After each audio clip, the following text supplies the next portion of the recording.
À Pan M 360, je suis avec l'éminent Bernard Labadie. Bernard Labadie, qui est fondateur des Violons du Roi, de la Chapelle de Québec, et aussi une sommité internationale en matière de musique baroque, de musique ancienne, et qui poursuit sa carrière un peu partout dans le monde. Bernard Labadie, qui est avec nous à Panem 360 pour nous parler du Messie de Handel. Bonjour Bernard Labadie. Bonjour. Alors donc, le Messie de Handel, c'est assurément l'œuvre en Amérique du Nord qui est la plus jouée à l'approche de Noël et de la Nativité et aussi, enfin, du temps des fêtes, si on peut le nommer ainsi, ce qui n'est pas nécessairement le cas en Europe. Et, et c'est une pièce qui est tellement jouée que parfois on peut avoir une certaine lassitude, peut-être en tant que chef ou en tant qu'instrumentiste. Peut-être que oui, peut-être que non, puisqu'elle est tellement jouée, même à Montréal, à chaque année, il y en a deux, trois, parfois quatre qui sont joués par différentes formations. Comment, mais comment maintenir le plaisir avec cette œuvre? D'abord, c'est une œuvre que j'aime profondément depuis très longtemps et dont j'y trouve toujours quelque chose de nouveau à chaque fois que je dirige une nouvelle production. Avec les années, j'ai appris à espacer, disons, mes présentations de cette œuvre-là. C'est pas une œuvre que je dirige à chaque année maintenant. Ce qui, je pense, est une bonne chose. Dans mon cas, ça me permet de prendre un certain recul, puis d'arriver avec une certaine fraîcheur. Mais c'est une œuvre que je fais encore régulièrement comme chef invité. Je vais la faire l'an prochain comme chef invité. Toutefois, l'affaire au violon du roi, ça, c'est quelque chose de très particulier parce que on a fait l'œuvre ensemble. Je n'ai pas le chiffre, mais on est dans les trois chiffres dans notre histoire. C'est une œuvre que les instrumentistes connaissent très bien, que mes choristes connaissent très bien pour l'avoir fait avec moi et pour le chanter ailleurs dans d'autres groupes.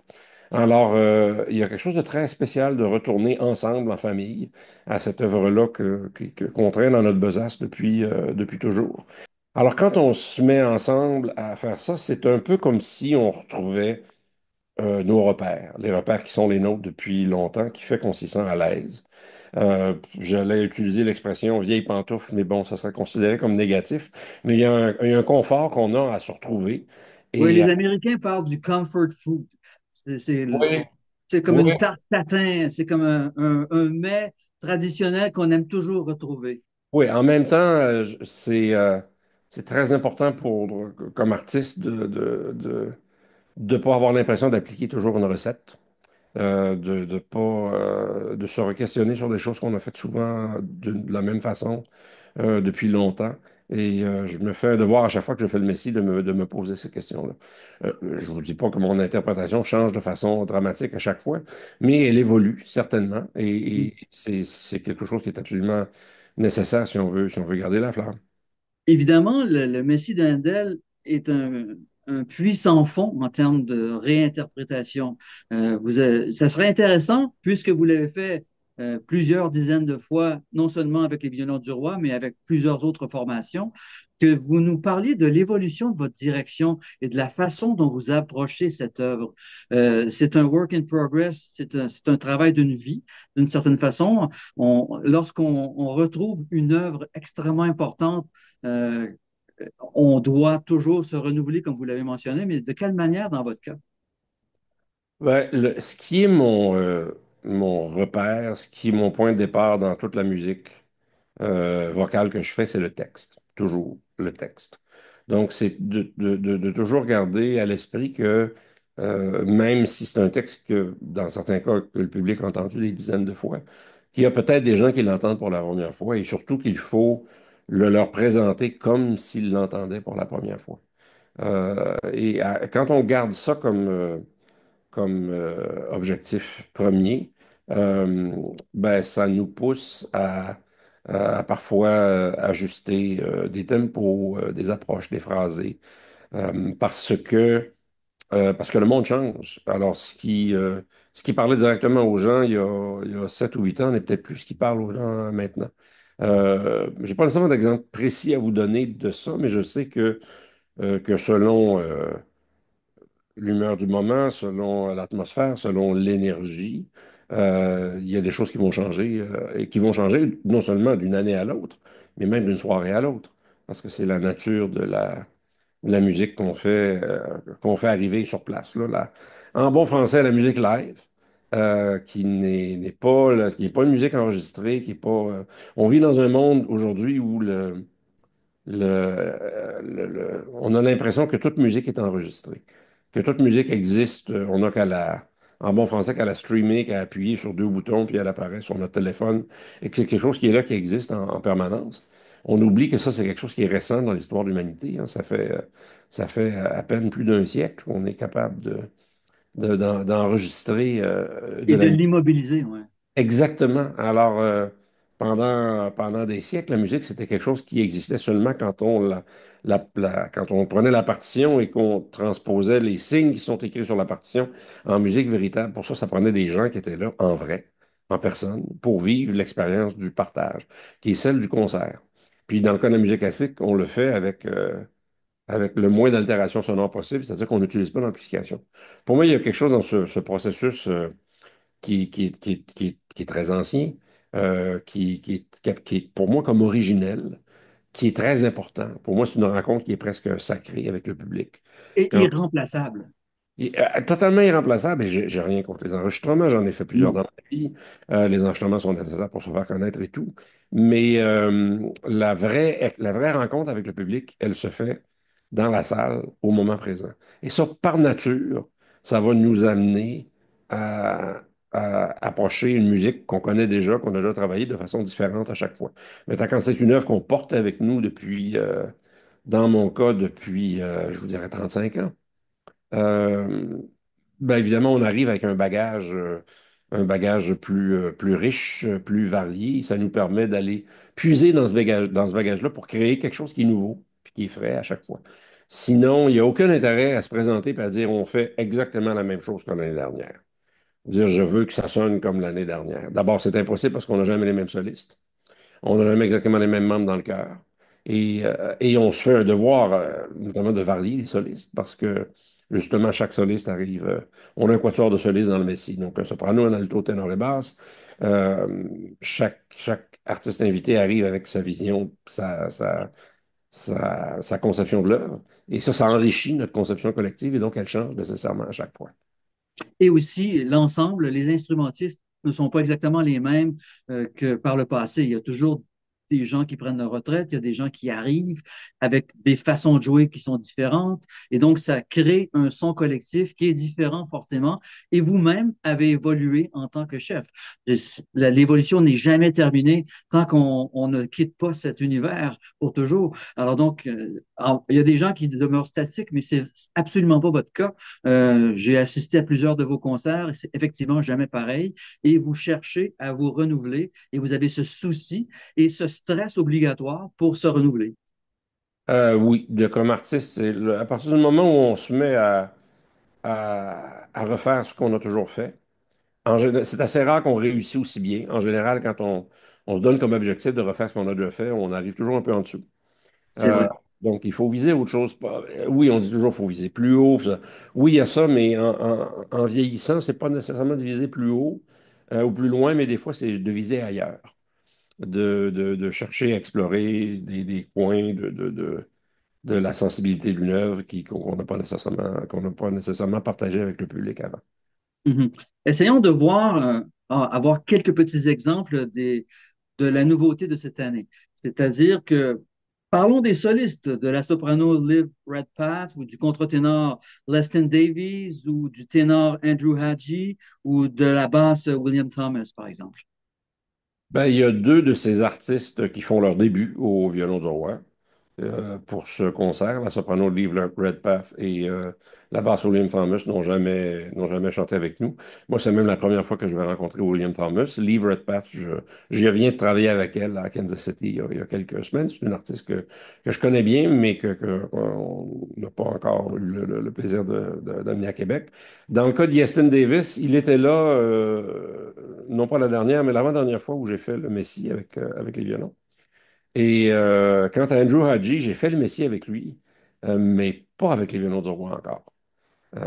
Alors, j'ai différents niveaux de familiarité avec chacun des solistes. Ce sont tous des artistes que je choisis avec, euh, avec un objectif précis en tête, qui est toujours celui de raconter une histoire. Ce sont tous Mhm. des solistes qui ont cette capacité euh, à, à nous faire entendre cette musique-là comme si elle était nouvelle. Et dont la technique de chant, dont la façon de chanter est orientée vers le texte. Parce que ce n'est pas tous les chanteurs de formation classique dont la formation est vraiment, dont la priorité est le texte. Il y a des écoles de pensée, des écoles de chant qui sont vraiment très concentrées sur la production du son. Je vous dirais que l'école américaine a tendance à être plus de ce côté-là. Évidemment, je ne veux pas généraliser parce que c'est pas le cas de tout le monde, là. Mais dans mon cas, moi, c'est vraiment comme je l'ai dit, c'est vraiment le texte qui me guide et j'ai besoin d'interprètes qui sont vraiment capables de nous le faire entendre, de nous le dire comme si on l'entendait pour la première fois. Maintenant, la chapelle de Québec, le chœur, quelles sont les dernières marques de son évolution d'après vous? La chapelle a été présente beaucoup aux États-Unis au cours des dernières années parce que j'ai un poste je vais laisser à la fin de l'année, le poste de chef principal de Orchestra of St. Luke's à New York. Et donc, depuis plusieurs années, la chapelle est présente, en fait, une fois par saison à Carnegie Hall pour un de nos concerts avec cet orchestre à New York. La chapelle s'est fait entendre beaucoup à Ottawa, aussi avec le Centre national des arts. Donc, la chapelle s'est promenée, n'a pas été qu'à Québec et à Montréal, qui sont ses ports d'attache, si je peux dire. Et puis quand on monte de la chapelle, ben là, il y a comment je peux dire ça? J'ai un noyau dur de gens qui sont là depuis très longtemps. J'ai deux collaborateurs dans le chœur qui sont des collègues de cégep et avec qui je travaille depuis le cégep. Extraordinaire. Alors, comme j'ai maintenant là, atteint l'âge vénérable de 61 ans, ça vous donne une idée de la Oui. longueur de cette collaboration-là. Alors, j'ai ces gens-là qui ont fait le Messie avec moi. Eux, ils ont fait toutes les fois où je l'ai fait avec les violons, ou presque. Ils ont été là. J'ai des gens qui se sont ajoutés en cours de route et j'ai quelques nouvelles personnes qui vont le faire avec nous pour la première fois. C'est ce mélange, disons, d'anciens et de nouveaux est très important pour à la fois garder le meilleur de la tradition d'interprétation qu'on a développée au fil des années, mais avec toujours des voix nouvelles, des voix qui apportent leur propre couleur à notre réalisation. Et maintenant, si on parle des instrumentistes, des violons du roi, quelle est votre perception récente? Ben, dans le cas des violons de roi, faut être bien conscient que je ne suis plus le directeur musical de l'orchestre Oui, je depuis. sais, mais vous avez quand même une impression, certainement. Oui, oui, bien sûr, mais ce que je veux dire, c'est que ma relation avec l'orchestre a inévitablement changé. Oui, Euh, je, je- je retrouve l'orchestre avec plaisir quelques semaines par année. Parfois, ce n'est que les 2 semaines où on collabore avec la Chapelle de Québec. Cette année, j'ai eu l'occasion de diriger des concerts en octobre pour célébrer les 40 ans de l'orchestre et je le ferai à nouveau en mai prochain. Alors, d'une année à l'autre, il m'arrive parfois d'être présent dans les festivals l'été avec eux, mais pas à chaque année. Donc, j'ai comme un peu plus de distance par rapport au groupe. C'est pas quelque chose de mauvais, au contraire. Je constate que c'est un groupe qui mûrit, qui change. Ma collègue de toujours, Nicole Trottier, avec qui j'ai fondé le groupe, a pris sa retraite cette année.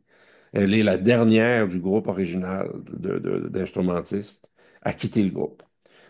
Donc, je suis de la première cuvée, je suis le seul. Quand je suis là, je suis le seul. vous êtes le doyen. Je suis le doyen en termes d'expérience. Cela dit, on a quand même pas mal d'instrumentistes qui sont avec nous depuis une vingtaine d'années, même plus. Ce qui fait qu'il y a là un mélange de très grande expérience, mais le fait justement qu'on se retrouve non pas toutes les semaines, ou disons à chaque semaine où l'orchestre travaille, mais quelques semaines par année, il y a un côté presque célébration, je vous dirais, à notre travail. C'est-à-dire le bonheur de se retrouver, on retrouve nos repères rapidement, nos façons de travailler. Et, euh, et ça fait du bien à tout le monde, ça me fait du bien beaucoup à moi. J'ose espérer que ça leur en fait un peu aussi. C'est votre famille quand même si vous êtes Oui, oui, plus complètement ça reste impliqué. ma famille musicale. Mais c'est clair que, disons que c'est un peu comme si c'était ma famille, mais que j'avais déménagé à l'étranger, que je venais les Ouais. visiter une fois à l'occasion. C'est un peu comme ça. Et puis, et c'est très bien comme ça. Je l'ai voulu comme ça. Après 30 ans à la direction des violons en 2014. Et les violons continuent à grandir, continuent à se présenter un peu partout avec leur nouveau directeur musical, Jonathan Cohen, qui est un ami, qui est un musicien de très haut calibre. Oui, excellent chef, effectivement, effectivement.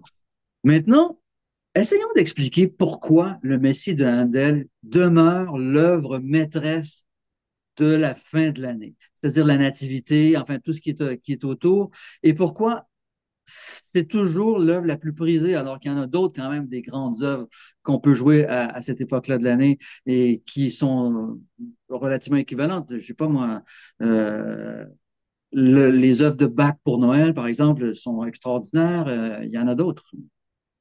Oui, ben, faut apporter beaucoup de précision ici. Le Messie de Handel n'a pas été composé par Handel pour la Nativité, pour le temps des fêtes. Voilà. C'était une œuvre qui était prévue pour le carême. Ah oui, c'est ça. Parce que pendant le carême, très souvent les théâtres fermaient et on préférait se concentrer sur des sujets religieux plutôt que sur des sujets opératifs. Frivole. Euh, oui, ou carrément séculiers, donc qui ne relevaient pas de la religion. Mais le Messie est construit en trois parties. Et la première partie, qui est quand même assez longue, qui est quand même, on parle d'une cinquantaine de minutes de musique, la première partie est entièrement consacrée aux prophéties de la Nativité et à la Nativité elle-même. Donc, ce qu'on entend dans le Messie au début, est associé, et pendant une longue période de temps, est associé à la nativité. Et je pense que c'est cette première partie, dont la beauté est extraordinaire, qui a associé dans l'esprit des gens beaucoup cette œuvre à la nativité. Mais la deuxième partie de l'œuvre, est consacrée à la passion, à la résurrection. La troisième partie aussi. Maintenant, il faut savoir que cette tradition d'associer le Messie à, à Noël est une tradition britannique. Ce sont vraiment les Britanniques qui n'ont jamais arrêté de présenter les œuvres de Handel après son décès. Il y a beaucoup de compositeurs de l'époque baroque qui ont été oubliés ou semi-oubliés pendant plusieurs années. La musique de Jean-Sébastien Bach est presque Oui, disparue de la salle de oui, concert. elle a été reprise par Mendelssohn et compagnie oui, par la suite. Celle de Vivaldi a été retrouvée souvent d'abord dans les poches de manteau de Bach parce qu'il avait transcrit ses œuvres. Ça a été très long avant qu'on s'intéresse à nouveau à sa musique. Mais la musique de Handel, elle, n'est jamais disparue des programmes. Évidemment, pas toute la musique de Handel. Ses opéras, par exemple, sont disparus complètement du répertoire de, de- de- pendant des siècles, en fait. Oui. Mais la musique sacrée, les oratorios et en particulier le Messie, ça, c'est resté au programme. Au Euh, programme anglo-saxon, mais même Exactement. sur le continent européen, c'était moins joué. Oui, effectivement, dans les pays germaniques, c'est beaucoup plus l'oratorio de Noël de Bach. C'est ça, Weinhardt D'ailleurs, Oratorio. je serai à Hanovre dans quelques semaines pour diriger une partie de l'oratorio de Noël de Bach en concert avec l'orchestre de la radio là-bas. Là-bas, c'est leur Messie. Et dans ce cas-là, ben, évidemment, c'est très facile d'expliquer puisque la totalité de l'œuvre est consacrée à la nativité. Mais les Britanniques, eux, ont vraiment associé la nativité au Messie. Et évidemment, puisqu'on vit dans un continent qui est essentiellement anglophone, on a en Amérique adopté ces mêmes pratiques, ces mêmes habitudes, même au Québec francophone, mais qui a toujours été en contact avec le monde anglophone. Et la tradition d'aller entendre le Messie pour les Québécois francophones est très, très forte, est très ancrée. Ça fait partie des traditions. Et ça fait partie des choses que les Anglais nous ont apportées quand ils ont pris la relève des Français ici. C'est vraiment à Exactement. cause de notre proximité avec la culture anglophone, notre proximité géographique. C'est à cause de ça que le Messie au Québec maintenant est une œuvre aussi populaire qu'elle ne l'est à New York ou à Chicago, par exemple. Oui, c'est ça. Il y a plusieurs choses. On n'en connaît pas nécessairement les tenants et aboutissants, mais c'est clair qu'il y a eu une osmose ou une capillarité entre les traditions anglo-saxonnes partout sur le continent. Et c'est vraiment pas le seul exemple. Il y a plein Donc, d'exemples de notre perméabilité à certains aspects de la culture anglophone. en C'est fait, ça. tout notre, toute notre conception de Noël euh, a Et est été anglaise. très influencée par la tradition victorienne, qui est celle du prince Albert, le prince consort, qui était allemand, et c'est lui qui a amené en Angleterre le sapin de Noël. Et alors, toute la tradition des décorations de Noël, tout ça, ça nous vient Et ça nous vient Santa de Claus l'Angleterre victorienne. et le Père Noël lui-même. Ouais, lui, il est passé par plusieurs endroits. Bon, c'est ça. Mais Mais il lui, y avait quand même une forte souche germanophone, en fait. oui, plus germanophone qu'anglophone, en fait, Oui, puisque c'est ça. c'est la transformation du concept de Saint-Nicolas, en fait. Moi, c'est ça. Le- Saint-Nicolas était devenu Santa Claus. Depuis que Coke se l'est approprié, ça a Ouais. changé la nature pas mal. Coca-Cola l'a C'est un autre consacré en sujet Amérique. pour Oui, oui, c'est ça, un c'est autre ça. entretien. Non, mais c'est un exemple parmi d'autres, Effectivement. mais qui est vraiment pas important. Euh, Maintenant, voyez-vous l'idée de présenter plusieurs messies dans un même marché, une forme de compétition, ou est-ce que c'est irritant? Est-ce que ça peut être agaçant pour vous ou pour les organisations qui produisent ça? Comment voyez-vous ça? On fait des concerts pour le public. Alors, c'est au public qu'il faut poser cette question-là. Et le public répond en général en décidant d'aller au concert ou de ne pas y aller. Il y a cette année plusieurs messies qui sont offerts à Montréal. À Québec, à ma connaissance, il n'y a que le nôtre cette année. La compétition est moins abondante à Québec en général. Mais à Montréal, à cause notamment, entre autres, de toute la connexion anglophone, il y a des traditions plus importantes. Tant et aussi longtemps qu'il y a des gens qui vont au concert, ça veut dire qu'il y a un besoin pour ces différentes traditions-là. Alors, comme moi, comme interprète, j'ai pas à être irrité ou à être Non. choqué ou à me sentir en compétition avec un collègue qui présenterait un Messie de son côté. Si le collègue présente son Messie avec un orchestre, avec un chœur différent, qui ont leur public, qui ont leur... Alors, ben, je dis bravo, parce qu'il y a plus de gens qui ont accès à cette musique-là, ce qui est vraiment notre objectif, finalement. Oui. C'est de partager cette musique-là avec le public. Donc, je ne sais pas c'est pas à moi ou à nous comme interprète de s'insurger ou je vous dirais là-dessus qu'il y a. Je veux Il y a pas une sonner. collégialité, tout Ben simplement. oui, mais je ne veux pas sonner comme un capitaliste, mais je voudrais que ce sont les forces du marché qui décident. Là où il y a de la place pour cinq messies différents, pourquoi pas? Si vous allez aux Pays-Bas pendant la Semaine sainte, là-bas, ce qui est le Messie de la Semaine sainte aux Pays-Bas, c'est la Passion selon saint Matthieu de Jean-Sébastien Bach. Elle est donnée dans des dizaines d'églises, par des dizaines de groupes partout. Il y a des traditions particulières qui sont associées à ces présentations-là. L'une d'elles, les plus étonnantes et peut-être les plus rafraîchissantes, c'est que quand la Passion selon saint Matthieu est donnée en église, pendant l'Avent, aux Pays-Bas, le public n'applaudit jamais. Wow. On n'applaudit pas, ni à l'entracte, ni à la sortie. Si on le donne au Concert Bar, la grande salle de concert là-bas, avec l'orchestre du Concert Bar, j'ai eu le plaisir de faire ça il y a plusieurs années, les gens n'applaudissent pas à la pause. Ils applaudissent après le concert, mais pas à la pause. Mhm. Alors, donc, il y a des groupes qui font des tournées de 15 Passions sur Saint-Mathieu en Hollande à chaque année. Il y en a des groupes d'Hollande, il y en a qui viennent de Belgique. Alors, tant qu'il y a de la place, tant qu'il y a un public pour cette musique-là, il n'y a pas de Pourquoi pas? à se poser sur la surenchère ou sur la surabondance Ah, excellent. Mais de toute façon, dans le cas qui nous occupe, ce sera quand même grandiose puisque les Violons du Roi et la Chapelle de Québec seront à la Maison symphonique le 14 décembre, précédés de deux représentations à la salle Raoul-Jobin les 12 et 13. Donc, Pan M360 s'intéresse à vos représentations à Québec comme à Montréal. Bernard Labadie, je vous remercie beaucoup de nous avoir instruits, nous avoir donné de nouveaux détails sur le Messie de Handel, parce que c'est toujours intéressant en tant que mélomane d'approfondir notre connaissance sur une œuvre qui n'est jamais terminée non plus en tant que récepteur. Un immense plaisir de vous avoir parlé aujourd'hui. C'est un plaisir immensément partagé. Merci beaucoup, Bernard. Merci.